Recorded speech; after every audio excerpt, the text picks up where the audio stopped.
अस्सलाम वालेकुम everyone, my name is Natasha Shoaib और आज हम जो टॉपिक स्टार्ट करने वाले हैं उस टॉपिक का नाम है साइटोप्लाज्म एंड इट्स ऑर्गेनेलीज।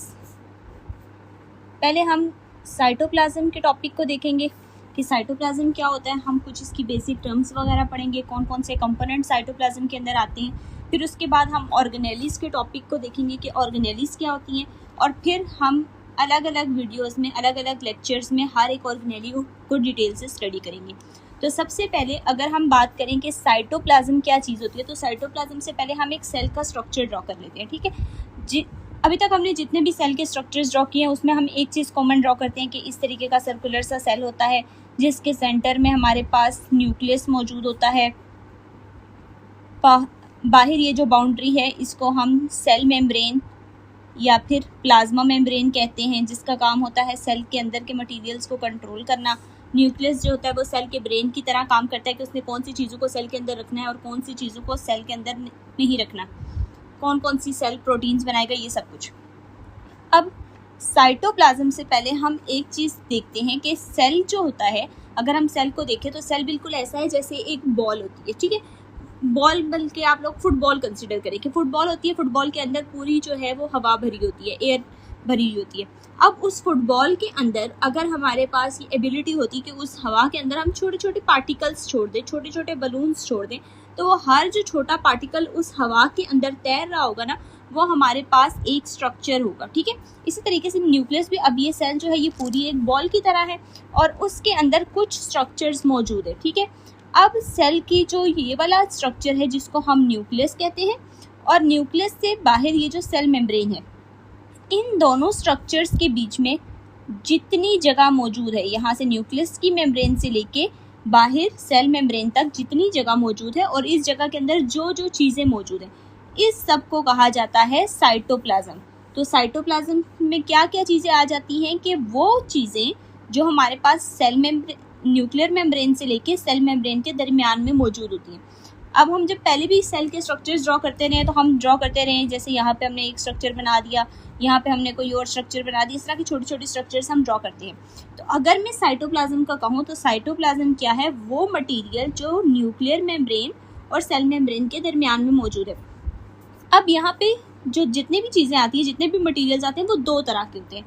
एक को कहा जाता है ऑर्गेनेलिस और दूसरे को कहा जाता है साइटोसोल। ऑर्गेनेलीज ये स्ट्रक्चर्स हैं जो यहाँ पे मौजूद हैं। ठीक है, यहाँ पे अभी सिर्फ मेरे दो स्ट्रक्चर्स ड्रॉ किए, लेकिन यहाँ पे बहुत से स्ट्रक्चर्स मौजूद होते हैं। और अब ये साइटोसोल क्या होता है, जिस तरीके से हमने फुटबॉल वाली एग्जांपल देखी ना कि फुटबॉल के अंदर सारी जगह पे एयर फिल होगी, इसी तरीके से सेल के अंदर जो ये सारी जगह होती है, यहाँ पे लिक्विड मौजूद होता है, फ्लूइड मौजूद होता है, पानी की तरह का एक मटेरियल मौजूद होता है। वो बिल्कुल पानी की तरह का नहीं होता, वो उससे थोड़ा थिक होता है, जिस तरह जेली होती है ना, जेली की तरह का वो एक मटेरियल होता है। उस जेली लाइक मटेरियल को या उस फ्लूइड लाइक मटेरियल को कहा जाता है साइटोसोल। ठीक है, यानी अब आप एग्जांपल ऐसे समझ लें कि फुटबॉल था, फुटबॉल के अंदर पूरा पानी भरा हुआ था और उस पानी के अंदर छोटी छोटी चीज़ें हमने डाल दी, छोटी छोटी ऑर्गेनेलीज डाल दी जो उसके अंदर तैर रही हैं। तो साइटोप्लाज्म क्या है, वो मटेरियल जो कि मौजूद होता है न्यूक्लियर मेम्ब्रेन से सेल मेम्ब्रेन के दरमियान में, और उन मटेरियल्स में क्या आ जाता है, बेसिकली ऑर्गेनेलीज और साइटोसोल, ये दोनों चीज़ें मिलकर हमारे पास साइटोप्लाज्म बना रही होती है। अब इसके साथ साथ अगर हम नोट्स भी देखते रहे कि क्या क्या चीज़ें हैं और किस तरीके से हमने लिखे हैं, तो सबसे पहले हमने साइटोप्लाज्म की लोकेशन बताई है कि ये वो रीजन है, वो एरिया है जो कि मौजूद होता है न्यूक्लियर मेम्ब्रेन और सेल मेम्ब्रेन के दरमियान में, इसको कहा जाता है साइटोप्लाज्म। अब हमने एक पॉइंट लिखा है कि साइटोप्लाज्म जो होता है वो प्रोकैरियोट्स में भी मौजूद होता है और यूकैरियोट्स में भी मौजूद होता है। इसका क्या मतलब है, हमारे पास जो सेल्स होते हैं ना वो दो तरह के होते हैं बेसिकली, अगर हम मेन टाइप्स बनाएं। ठीक है, एक को हम कहते हैं प्रोकैरियोटिक, दूसरे को हम कहते हैं यूकैरियोटिक। प्रो का मतलब होता है पहले वाला, पिछला, यानी कि प्रोकैरियोटिक वो सेल्स जो पहले मौजूद थे। जैसे दुनिया में लाइफ का ओरिजिन होना स्टार्ट हुआ था ना, जिंदगी बनना शुरू हुई थी, तो जिंदगी सबसे पहले ओशंस में बनना शुरू हुई थी, पानियों में बनना शुरू हुई थी, वहाँ पे छोटे छोटे बैक्टीरियाज बनना स्टार्ट हुए थे। तो वो जो ऑर्गेनिजम्स जिनकी पूरी बॉडी सिर्फ एक सेल से मिलके बनी होती थी, जितने भी माइक्रो ऑर्गेनिजम्स होते हैं वो हमें अपनी आंखों से नजर नहीं आते, उनकी पूरी बॉडी जो होती है वो एक सेल से मिलके बनी होती है। तो वो सारे जानदार जिनकी बॉडी एक सेल से, दो से या थोड़े सेल से मिलके बनी है, जो कि हमें अपनी आंखों से नजर नहीं आते, उन सब ऑर्गेनिजम्स को कहा जाता है प्रोकैरियोट्स। और दूसरे होते हैं यूकैरियोट्स, यानी कि जिनकी बॉडी जो है वो एक से ज़्यादा सेल से मिलके बनी है। जैसे हमारी जो बॉडी है वो मिलियन ट्रिलियन सेल से मिलके बनी हुई है। फिर थोड़े बहुत कुछ और फर्क भी आते हैं कि यहाँ पे ऑर्गेनेलिस इतनी नहीं होती, यहाँ पे ऑर्गेनेलिस ज़्यादा होती है। हम उस डिटेल में अभी नहीं जा रहे, लेकिन क्योंकि हमने ये पॉइंट लिखा था कि यहाँ पे जो साइटोप्लाज्म है वो प्रोकैरियोट्स के अंदर भी मौजूद होता है, उनके सेल के अंदर भी, और यूकैरियोट्स के सेल के अंदर भी मौजूद होता है। अब अगर हम कंपोजिशन देखें कि साइटोप्लाज्म किस से मिलके बना है, तो हमने पहला पॉइंट ही ये लिखा कि साइटोप्लाज्म बना है साइटोसोल से, यानी कि उस लिक्विड से जो हमारे पास मौजूद होता है, और उसके अलावा सेल के अंदर जितनी भी ऑर्गेनेलिस है उन ऑर्गेनेलिस से मिलके बना है। अब अगर हम इन दोनों चीज़ों को भी देखें तो हमारे पास ये जो साइटोप्लाज्म होता है ना, ये 90% अगर हम इसकी कंपोजिशन देखें तो ये वाटर से मिलके बना होता है, क्योंकि हमने कहा कि ये एक फ्लूइड है, एक पानी की तरह का मटेरियल है, और इसके अंदर अलग अलग मॉलिक्यूल्स डिसॉल्व होते हैं, बीच में मौजूद होते हैं। जैसे कुछ सॉल्ट्स इसके अंदर मौजूद होते हैं, जैसे पोटेशियम हो गया, कैल्शियम हो गया, सोडियम हो गया, ये सॉल्ट्स मौजूद होते हैं। अभी मैं एग्जांपल्स के तौर पे कुछ सॉल्ट्स बता रही हूँ, ठीक है। फिर शुगर के मॉलिक्यूल्स, हमारे जो सेल में है ना, हमारा सेल जो एनर्जी बनाता है उस एनर्जी को कहते हैं एटीपी। वो एनर्जी भी कहाँ से आती है? ग्लूकोज के मॉलिक्यूल से। ग्लूकोज क्या है? एक तरह का शुगर है।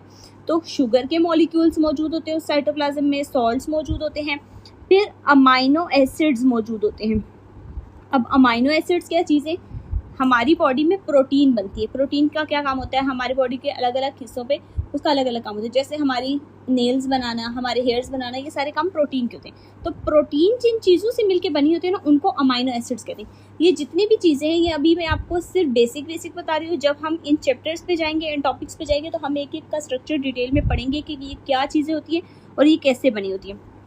फिर उसके बाद इसी तरीके से हमारे पास अब ये पॉइंट आ गया कि हमारे पास साइटोप्लाज्म में क्या क्या चीज़ें मौजूद होंगी। सॉल्ट्स होंगे, शुगर्स होंगे, अमाइनो एसिड्स होंगे, वाइटामिन होंगी, या फिर कुछ गैसेस के मॉलिक्यूल्स होंगे, जैसे कि ऑक्सीजन की गैस जो हमारे हर सेल को रिक्वायर्ड होती है, और कार्बन डाइऑक्साइड की गैस जो हमारा हर सेल बाहर अपने से निकालता है केमिकल रिएक्शंस करवाने के बाद। फिर उसके बाद ये कहा कि इसी साइटोप्लाज्म के अंदर प्रोटीन के मॉलिक्यूल्स भी मौजूद होते हैं। अब ये जो सारे मॉलिक्यूल्स थे ना, ये छोटे छोटे मॉलिक्यूल्स थे। प्रोटीन के मॉलिक्यूल्स थोड़े लार्ज मॉलिक्यूल्स होते हैं, तो प्रोटीन्स के मॉलिक्यूल्स भी मौजूद होंगे। तो प्रोटीन के मॉलिक्यूल्स यहाँ पे थोड़ा सा ऐसा सोल्यूशन बना देंगे कि जिसमें ज़रात नज़र आ रहे होंगे, तो उसको कहा गया है आपकी बुक में कि कोलॉइडल सोल्यूशन बना देंगे। ऐसा सोल्यूशन जिसमें थोड़े बहुत ज़रात नज़र आ रहे हों, ठीक है। अब हमने कहा कि अब साइटोसोल होता क्या है। बेसिक तो हमने पढ़ा कि साइटोसोल वो फ्लूइड है जो कि साइटोप्लाज्म के अंदर मौजूद होता है, और इसके अंदर कुछ सब्सटेंसेस, कुछ अमाइनो एसिड्स, कुछ प्रोटीन्स तैर रहे होते हैं, ठीक है। अब साइटोसोल का फंक्शन क्या है?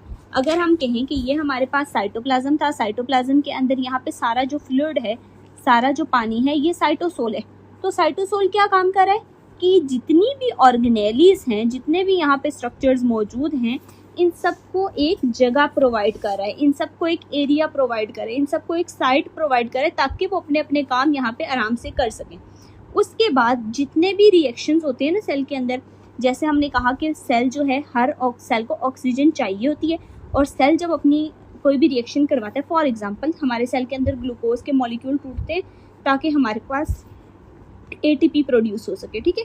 अभी जो ग्लूकोज के मॉलिक्यूल्स टूटते हैं, एटीपी बनती है, ये कितना सिंपल रिएक्शन नहीं होता, ये पूरा सीरीज ऑफ रिएक्शन होते हैं, 10-12 रिएक्शंस होते हैं, जिस प्रोसेस को कहा जाता है ग्लाइकोलिसिस, ठीक है। वो भी हम लोग आगे जाके चैप्टर्स में डिटेल से पढ़ेंगे। तो ये जो ग्लाइकोलिसिस हो रही होती है, ये रिएक्शंस हो रहे होते हैं, ये भी सारे रिएक्शंस यहाँ पे साइटोसोल में हो रहे होते हैं। तो यानी कि हमारा साइटोसोल जो है वो हमें प्रोवाइड कर रहा होता है, एक तो सबसे पहले ऑर्गेनेलिस को जगह प्रोवाइड कर रहा होता है ताकि वहाँ पे केमिकल रिएक्शन परफॉर्म करवाए जा सके। उसके बाद हमारा साइटोसोल प्रोवाइड कर रहा होता है केमिकल रिएक्शंस के लिए एक जगह। अब अगर यही चीज़ हम यहाँ पे देखें तो ये क्या प्रोवाइड कर रहा है? बायोकेमिकल प्रोसेस को करवाने के लिए जगह प्रोवाइड कर रहा है, फिर ऑर्गेनेलिस को जगह प्रोवाइड कर रहा है, और फिर हमारे पास जितने भी मेटाबॉलिक पाथवेज जो लगातार केमिकल रिएक्शंस हो रहे होते हैं, जैसे कि ग्लूकोज की ब्रेकडाउन वगैरह करवाना या प्रोटीन को बनाना, ये सारे रिएक्शंस भी कहाँ पे हो रहे होते हैं? हमारे सेल के साइटोसोल में हो रहे होते हैं।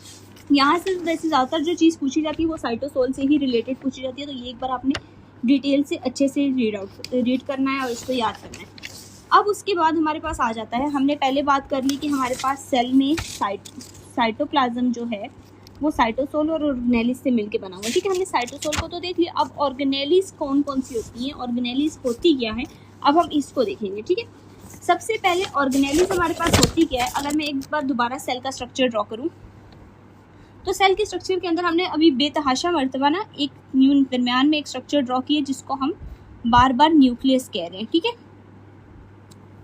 अब अगर हम ऑर्गेनेलिस की बात करें कि ऑर्गेनेलिस हमारे पास होती क्या है, तो किसी भी सेल के अंदर वो ऑर्गेनाइज स्ट्रक्चर, वो एक खास शक्ल वाला, एक खास तरीके वाला स्ट्रक्चर जो कि एक स्पेसिफिक काम कर रहा होता है, जो कि एक स्पेसिफिक फंक्शन परफॉर्म करवा रहा होता है सेल के अंदर, उस स्ट्रक्चर को हम कहते हैं ऑर्गेनेली।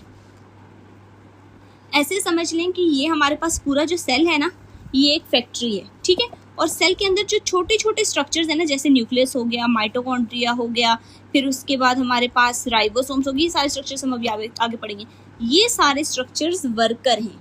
तो हर स्ट्रक्चर का एक काम है, एक स्पेसिफिक फंक्शन है परफॉर्म करवाना, और फिर हर जब ऑर्गेनेली जो है वो अपना अपना फंक्शन परफॉर्म कर लेती है तो उसके नतीजे में क्या होता है, हमारा जो सेल है वो प्रॉपर फंक्शनिंग करने लग जाता है, वो नॉर्मल तरीके से काम करने लग जाता है। ठीक है, तो अब ऑर्गेनेलिस की अगर हम डेफिनेशन देखें तो ऑर्गेनेलिस की हमने क्या डेफिनेशन लिखी कि वो हाईली ऑर्गेनाइज स्ट्रक्चर जो किसी भी सेल के अंदर मौजूद होता है ताकि हमारा सेल एक पर्टिकुलर फंक्शन, एक खास फंक्शन परफॉर्म कर सके, वो सेल ऑर्गेनेली कहलाती है।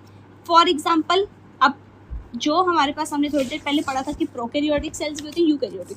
प्रोकैरियोट्स में ऑर्गेनेलीज नहीं मौजूद होती, बहुत कम मौजूद होती हैं। जैसे कि इनके अंदर ऑर्गेनेली होती है माइटोकॉन्ड्रिया की ऑर्गेनेली, फिर यूकैरियोट्स के अंदर बहुत ज़्यादा ऑर्गेनेलीज मौजूद होती है। तो हम जो स्टडी भी करेंगे वो यूकैरियोट्स की ऑर्गेनेलीज को स्टडी करेंगे। तो हमने यही कहा कि यूकैरियोट्स के अंदर इतनी ज़्यादा इन नंबर ऑफ ऑर्गेनेलीज मौजूद होती हैं, endoplasmic reticulum, ribosomes, Golgi complex, lysosomes. और अब हम जो नेक्स्ट पढ़ेंगे वो हर इस एक ऑर्गेनेली को डिटेल में पढ़ेंगे। फॉर एग्जाम्पल, हमारी नेक्स्ट जो लेक्चर होगा वो होगा एंडोप्लाज्मिक रेटिकुलम से रिलेटेड कि एंडोप्लाज्मिक रेटिकुलम होता क्या है, क्या फंक्शन परफॉर्म करता है, कैसा नज़र आता है, इसका क्या काम है, सब कुछ। तो वन बाय वन हम इन सब ऑर्गेनेलीज को अब डिटेल से स्टडी करेंगे। एंड पे मैं आज मैंने जितना आपको पढ़ाया है साइटोप्लाज्म और सेल ऑर्गेनेलीज से रिलेटेड इनके नोट्स अटैच कर दूंगी। आप साथ साथ नोट्स बनाते रहें, कोई चीज़ ना समझ आए तो वो मुझसे पूछते रहना है। और आज के लिए इतना ही, अल्लाह हाफिज़।